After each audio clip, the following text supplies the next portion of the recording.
तो मेरा जो मेजर एम था कि यहाँ पर जो भी लैंड अनप्लैंड लैंड है उसको प्लानिंग की जाए,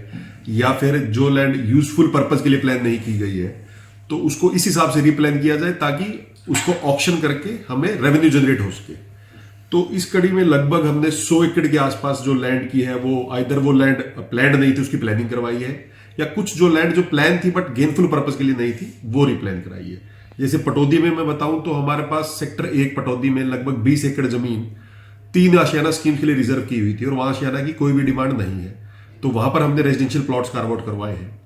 इसी तरह सेक्टर 16 में जो एडजेसेंट टू 32 माइलस्टोन, वहां पर हमारा 1,80,000 रुपये प्रति वर्ग गज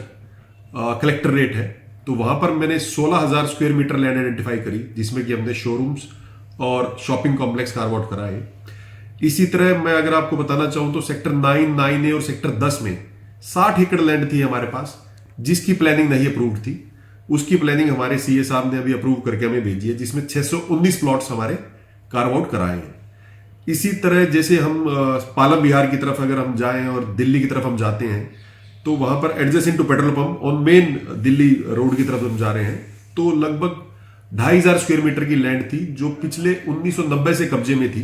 वो लैंड मेरी नॉलेज में आई तो हमने डिमोलिशन करके वहां फेंसिंग करवा के उस लैंड को भी हमने कब्जे में लिया है। वहां पर भी 1,60,000 रुपये कलेक्टर रेट है। इसी तरह सेक्टर 5 में भी हमने डिमोलिशन करी, जो सेक्टर 5 की कमर्शियल मार्केट थी उसकी हमने प्लानिंग के लिए हमने भेजा है। हमारे कई सेक्टर्स की ऐसी भी थी जो कमर्शियल कॉम्प्लेक्स हमारे पास डिमार्केशन प्लान में तो ईयर मार्क्ड था,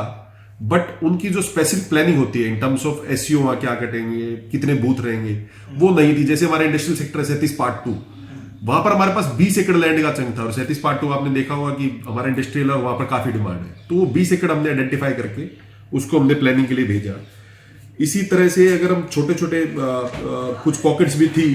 जैसे कि हमारे सेक्टर 37C में कम्युनिटी की साइड थी, जैसे हम हीरोडा चौक से उतरते हैं राइट साइड में,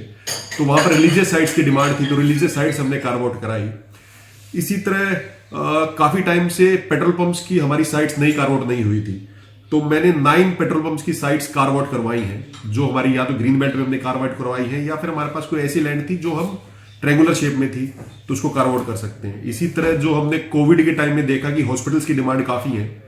तो मैंने नई 2 हॉस्पिटल्स की साइट कार्व आउट कराई है। एक 37C में कराई है जो अप्रूव होकर आ गई है, एक हमने प्रपोज किया है नियर अल्पाइन स्कूल जो कि अंडर अप्रूवल है। इसी तरह मैंने पटौदी में भी एक हॉस्पिटल साइट कार्व आउट कराई है। क्योंकि कितना राजस्व का बात करें तो फायदा एचएसवीपी को होगा क्या कुछ? लगभग ये लगा लीजिए कि आप 100 एकड़ से ज्यादा की लैंड हमने प्लानिंग कराई है, तो लगभग अगर 100 एकड़ को भी मैं अगर कन्वर्ट करूं अगर इसको, तो 700-800 हज़ार करोड़ के आसपास का हमने जो टारगेट है कि इस लैंड से डेफिनेटली हमें फायदा होगा।